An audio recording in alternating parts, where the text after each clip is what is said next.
Ayan, ready na ang ating breakfast. Ang ating gourmet tuyo. Ayan, partner with fried ripe banana. Ayan. At syempre, ang kapartner niyan, walang iba kung hindi ang oregano tea. Ayan. Look at that. Delicious.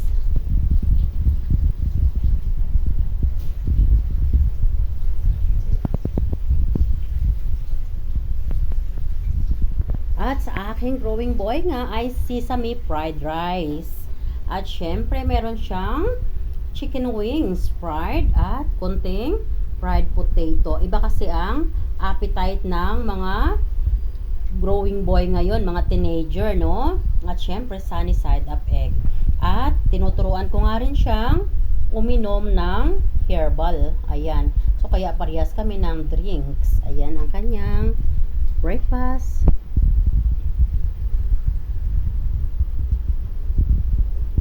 So, ayan mga guys. Alam nyo, mahirap talagang painumin yung ating mga kids, no? Ng ganito. Pero turuan natin sila guys. Kasi kung hindi natin sila tuturuan, hanggang paglaki nila, hindi nila marirecognize ang ganitong mga pagkain.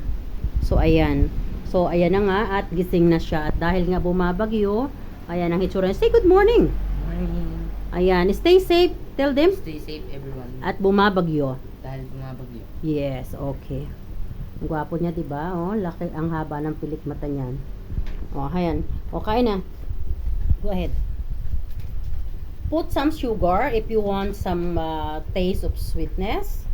For me, I just like normal. So, ayan guys, kakain na kami. Breakfast kaming magtita.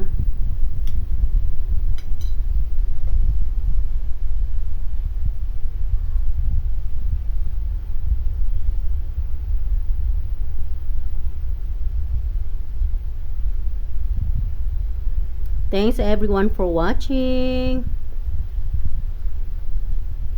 Stay safe and God bless.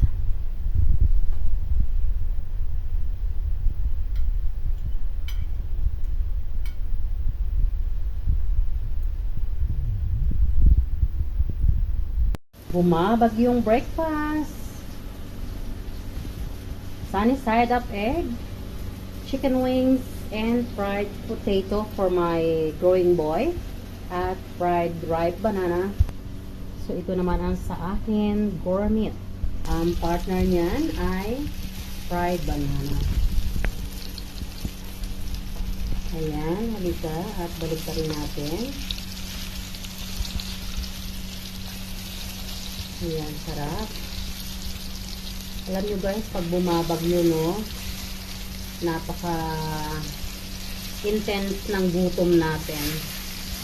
Maya't maya tayo nagugutom. So today, dahil kagabi ay medyo late na akong natulog dahil sinicheck ko every corner ng bahay ko kasi ang bahay ko guys ay 30 years na and then bagong renovate siya. Then yung mga nag-renovate ay hindi ganon, paano ko ba sasabihin? Hindi sila ganun kagaling? Or may mga time lang talaga na pag nagpa-renovate ka ay hindi na perfect. Alin ba ang tamang term? So, ayoko rin makasakit ng damdamin. Baka kasi mapanood ng nag-renovate ng bahay ko. So, alin ba ang tamang term? Hindi ba na-perfect lang yung pagkagawa? Or talagang hindi nila inayos? So, to cut the story short, may mga nagli-leak once na umuulan. So, pag walang ulan, wala pong problema. Pero, once na nagka-ulan, so, nagkakaroon ng leakage sa pader. At somehow, sa ceiling ay tumutulo. So, kaya I make it sure na walang tumatagas. Baka kasi matuluan yung mga gamit ko ay maraming masisira. So, ayan. So, kaya late na ako natulog kagabi. At chinecheck ko pong lahat. So anyway, ito yung banana natin. Ang sarap oh. Ayan.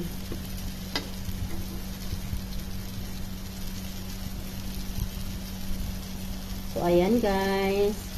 So, yung mga luto na, ilagay na natin dito. sa tabi at ilipat naman natin itong mga nandirito sa taas. So, baka may mag-comment. Bakit kasi kukunti ang oil? Yes, kunti po ang oil ko. Mahal kasi ang oil, no? Alam nyo ha, 1 litrong oil ngayon ay yung aking sunflower umabot na ng 380 ang 1 litro. So, kaya si Tita Wena ay talagang tipid-tipid to the max. Dahil tayo ay walang income, tayo ay umaasa lang sa support ng ating anak. So, ayaw kong maramdaman ng anak ko yung naramdaman ko nung ako ay OFW pa, na 27 years akong nasa abroad, wala akong naipon. Kasi, hindi ako tinutulungan ng lahat na makaipon. So, kaya ako guys, ganun na lang yung concern ko sa aking anak. Kasi, ayokong maramdaman niya yung pinagdaanan ko. Ayan. So, itong banana na to guys, ay ripe na siya. I mean, kunti na nga lang ma-overripe na siya, no? So, ayaw ko siyang ma-overfry. Basta lang siya ma-fry. Sarap, ang bango. Ayan.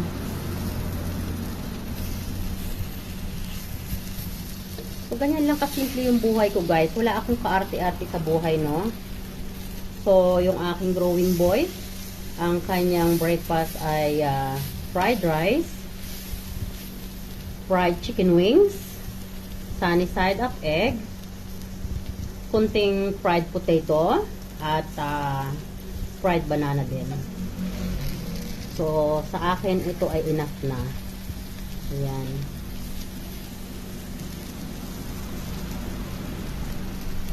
At ang partner nga nito ay lemongrass at tanglad boiled. So, it is a tea, no? So, dinagdagan ko siya ngayon ng oregano. Yun ay cold and flu prevention. So, ayan guys, patay na natin ang apoy. Meron na tayong fried banana. Bumabag yung umaga. Let's breakfast. Meron tayo ditong gourmet fried tuyo na very very crunchy. At ang partner niya ay fried banana. Sarap.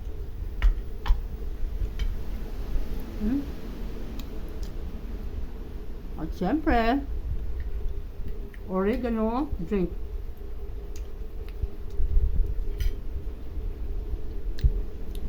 Lagyan natin yung oregano sa loob.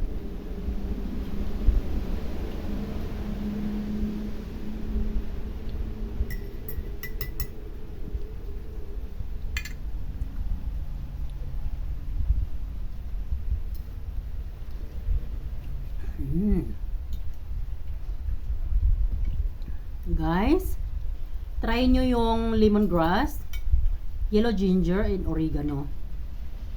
Kahapon guys, sobrang ubo ko. Halos hinihika ako ubo. Pero with this, gumaling na ako. Praise the Lord. I know it's God works, no? Ginaguide kasi ako ni God kung paano ko pagagalingin ang sarili ko. Para hindi ako magastosan masyado. Kasi wala akong panggastos. Masarap.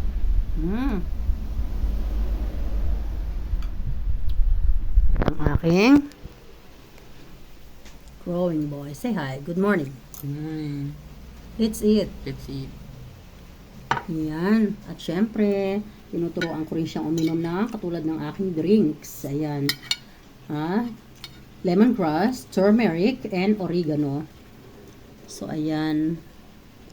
Ang breakfast niya. Ang breakfast niya ay sunny side up egg, fried chicken wings, fried potato, and fried ripe banana, sesame fried rice. Ayan. So, magkaiba kami ng breakfast kasi yung age niya at age ko magkaiba, di ba? So, yung benefits na kailangan ng body niya, yung quantity of protein na kailangan ng body niya is iba na sa body ko, 'di ba? So kaya mas heavy yung kanyang breakfast. Sarap.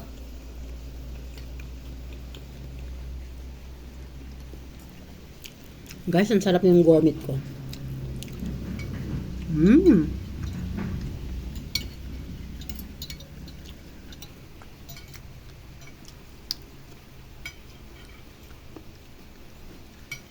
Guys, ingat kayo ha, bumabagyo. Ang sarap. May sili pa nga yung gourmet ko.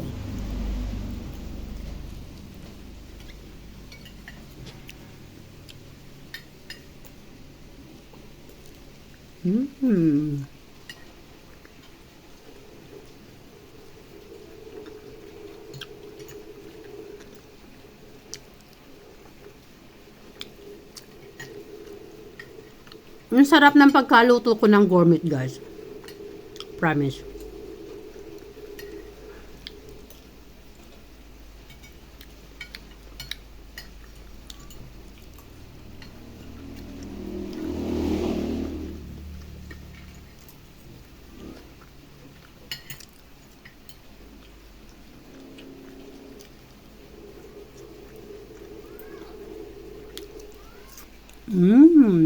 Crunchy, no?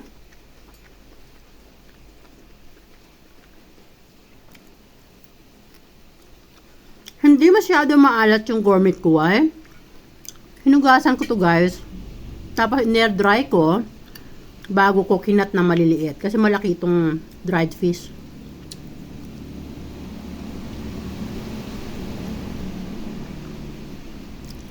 Sarap. Ayan. Ay, nakalimutan natin mag-pray, kuya.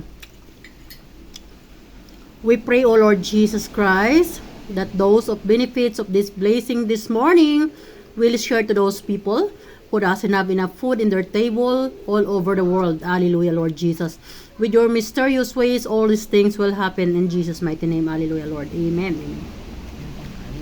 Amen. Wala na. Ito na lang.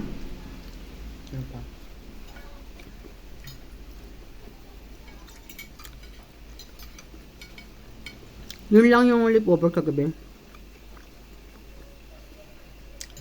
Alam nyo guys, yung mga ganyang edad, no? Dapat tama yung pagkain nila parati para mabilis silang lumaki. Alam nyo, magti 13 years old pa lang yan. 13 years old ka pa lang, kuya, di ba? 12. Ha? Magti 13 nga. Di ba? Pero yung size niya guys, parang 17 years old na.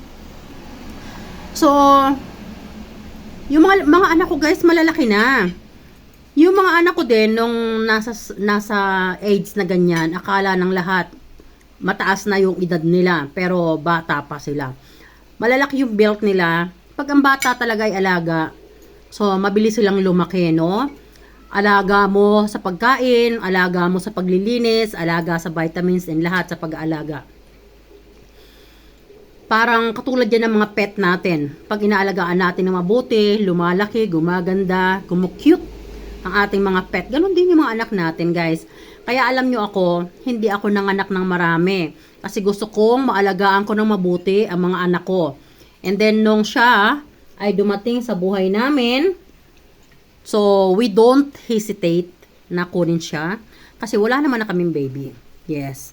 So, ngayon, hindi na ako nag-a-abroad. So, napagtutuunan ko siyang alagaan. Ayan.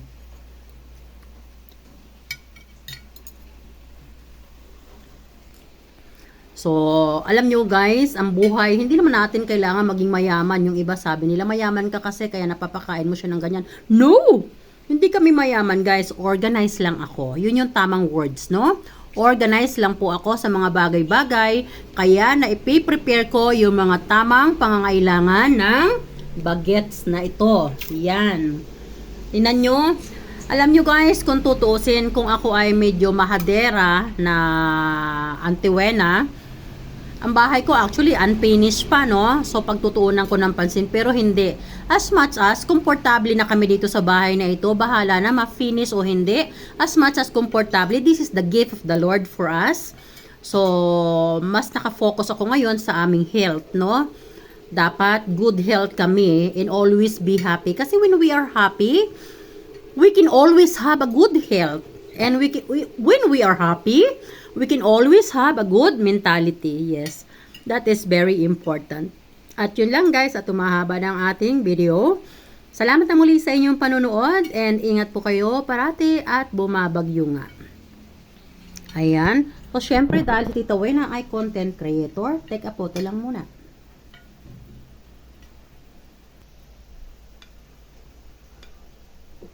Bye. God bless everyone.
Ayan, maulang umaga, bumabagyong umaga po sa ating lahat.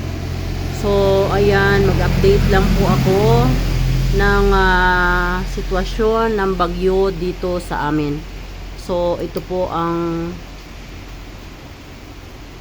senaryo ngayon dito sa amin. Sobrang lakas po ng hangin. Medyo humina na po ang ulan sa awa ng Panginoon. Pero ang hangin po ay sobrang lakas.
Ayan guys, kuha lang po yan dito sa second floor ng bahay ko. Nasa loob ako ng kwarto. Ayan, so nakita nyo dito ay nag-landslide na. Ayan.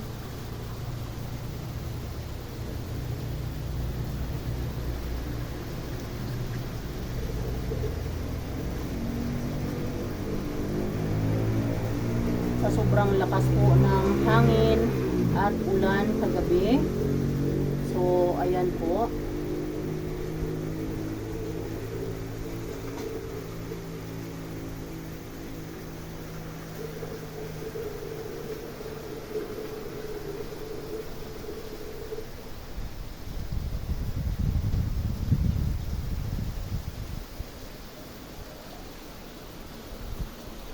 So, ayan mga guys. Mag-iingat po tayong lahat ha. May the Lord bless and guides, protect each of every one of us, and sheltered us with His loving arms. God bless everyone.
Let's boost our immune system drinking boiled turmeric and lemongrass with calamansi.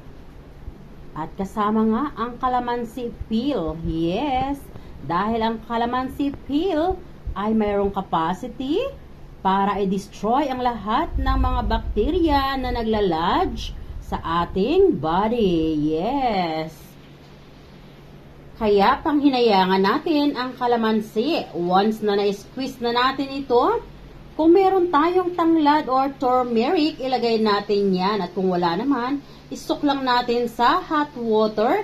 And yes, pwede po natin gawing tea. So, double purpose. So, yung kalamansi juice is high vitamin C. At ang kalamansi peel naman ay antibacterial. Yes. So, napakaganda po ng kalamansi sa ating body circulation. At lalo na nga po ngayong panahon ng tag-ulan. At kung kayo ay inaatake ng flu, na katulad ko, gawin nyo lang to. Would you believe guys? This morning, halos ina-asthma ako sa taas ng inflammation na nagko-cause ng aking ubo. Yes. At ngayon, pagkainom ko nito, tingnan nyo naman yung boses ko, wala nang husky. Kaya naman, thanks to turmeric and lemongrass with calamansi peel. So, kaya naman, from morning until now, continuous ko itong iniinom. Pagkakaubos, nire-refill ko lang. Yes, at syempre, yung nilaga nyong turmeric and lemongrass, huwag nyo kaagad itapon. Pag naubos na po yun, lagyan nyo ulit ng tubig at i-boil nyo ulit hanggang 3 times. Yes. And, pagka-boil nyo nga, salain nyo, ilagay nyo sa tasa ng ganito. At pagkasala nyo, saka nyo naman ilagay yung ating calamansi peel. Ayan. So, kinukuberan ko po yan para yung extract ng calamansi peel ay maluto. Yes. Para makuha ko at ma-contribute ko sa aking body circulations. It is because my body circulations need this. Ayan. So, dapat alam natin, no? Yung mga bagay na makapagpapagaling sa atin na herbal medicine. Huwag tayong pakarely sa Western medication kasi hindi po magbibigay ng magandang resulta sa ating body. Yes, yung pong pag-inom ng Western medication, it's good if it's needed. Pero too much in taking Western medication, it will trigger our liver. Yes. So, maaring magkaroon tayo ng liver problem. So, kaya naman, huwag tayong masyadong mag-rely sa Western medication. Kung alam natin na mayroon namang pwedeng alternative na herbal medicine na katulad nito, why not? Konting tiyaga lang po. Ito po ay walang side effects at walang overdose. Yes, ayan. So, kaya naman, inom na si Tita Wena.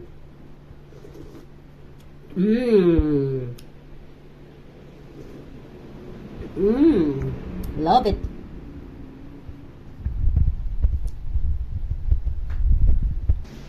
Thanks for watching everyone. Stay safe dahil may bagyo po dito sa part Luzon.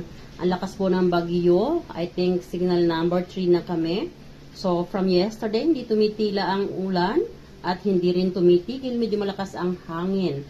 So stay home kung hindi naman kinakailangan lumabas.